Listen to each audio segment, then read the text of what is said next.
golongan munafik dan golongan orang kafir ni Allah satukan. Allah letak satu kategori. Jadi cara kita nak berhadapan dengan orang munafik serupa saja caranya kita berhadapan dengan orang kafir. Sebab itu cuba tengok dalam Quran.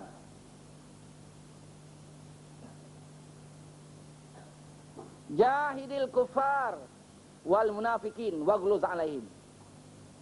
Naklah kamu berjuang terhadap orang kafir dan orang munafik. Dan naklah kamu lakukan kekerasan kepada mereka. Mana mereka yang memerangi kita lah. Kalau mereka tak memerangi kita, tak berkasar sama kita, tak boleh.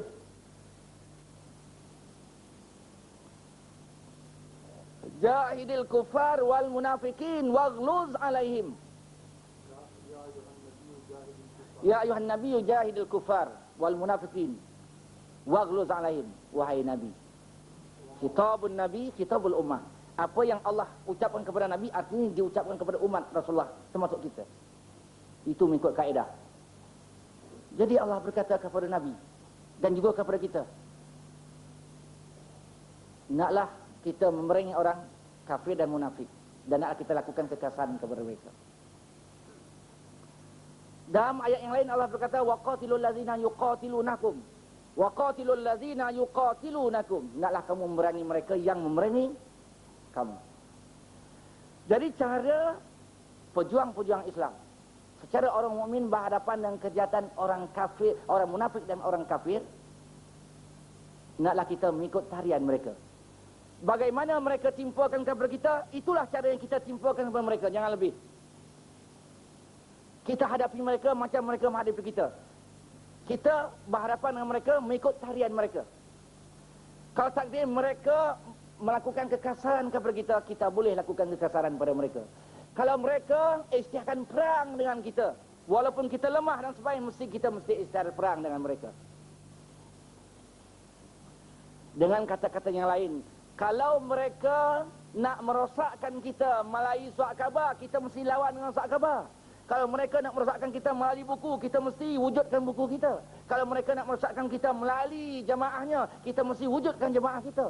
Kalau mereka merosakkan kita melalui dakwah-dakwah yang kita mestilah hadapi mereka dengan dakwah-dakwah, bukan dakwah. Kalau mereka nak rosakkan kita melalui pendidikan, kita mesti wujudkan pendidikan kita. Pendidikan dengan pendidikan. Kalau mereka nak merosakkan kita melalui khidmat masyarakatnya, melalui hospital, melalui klinik, kita mesti wujudkan klinik kita dan hospital kita sendiri supaya kita jangan terjebak dengan hospital dan klinik-klinik mereka.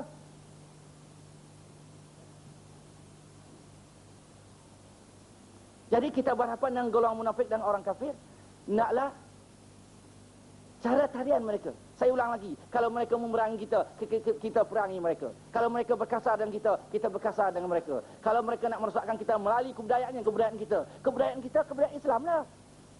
Cara jubah, cara serban, cara bang, cara masjid, cara surau, cara semayang, cara pengajian macam ni.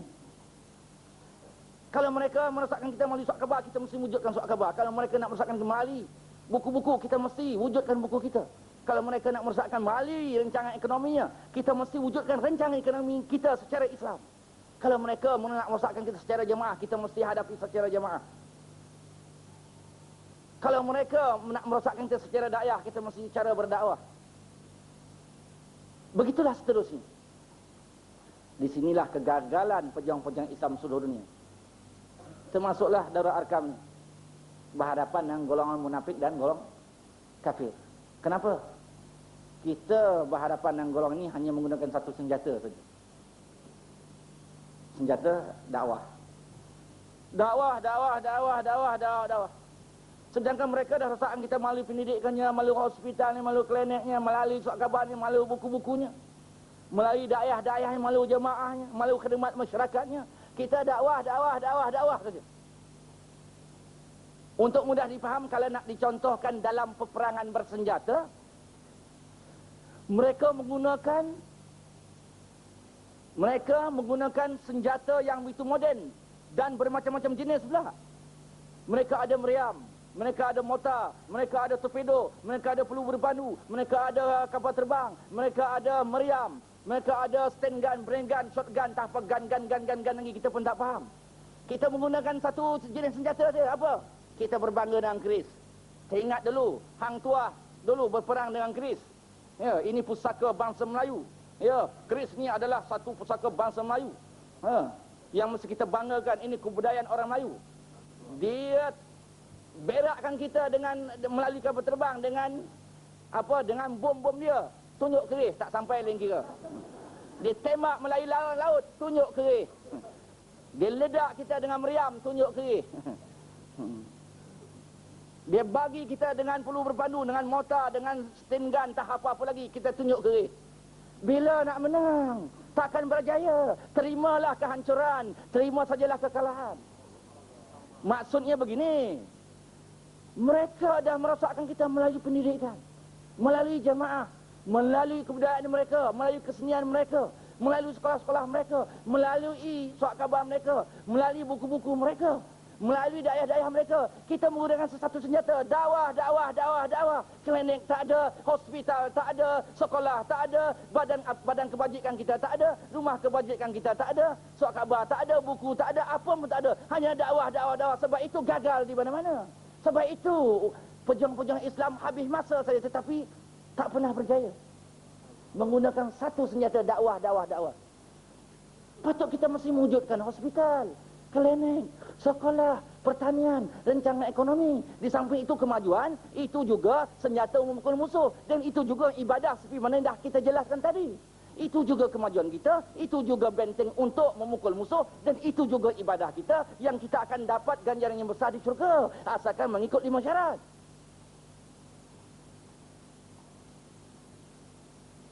Sampai bila badan-badan Islam termasuk Darul Arkam ni asyik bercakap je, asyik kursus-kursus.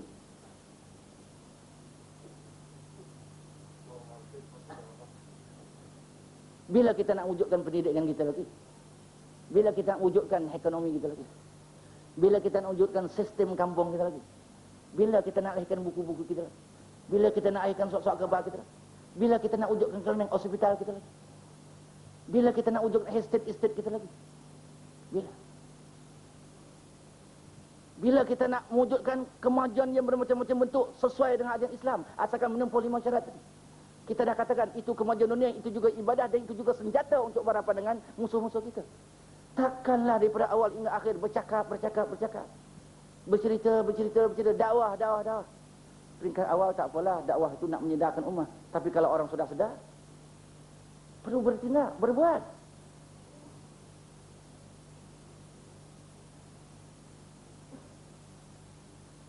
Jadi jamaah Islamiyah berjuang dan berjihad berhadapan dengan golongan kedua, ketiga tadi, mestilah ikut tarian mereka, barulah Allah akan memberi kejayaan.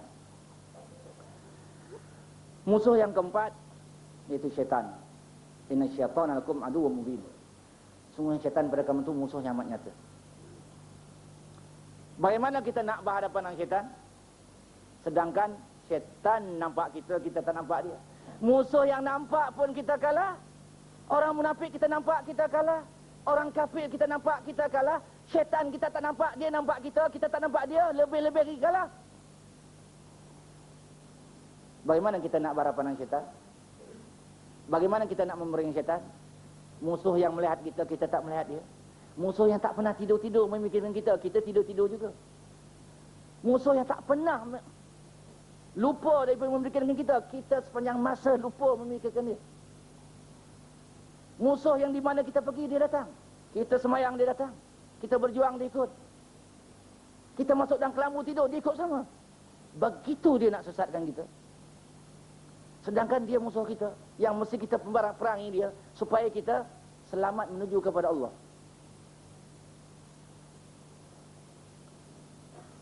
Cara kita berhadapan dengan syaitan ni, para hadirin yang sekalian, kita naklah tahu lorong-lorong syaitan.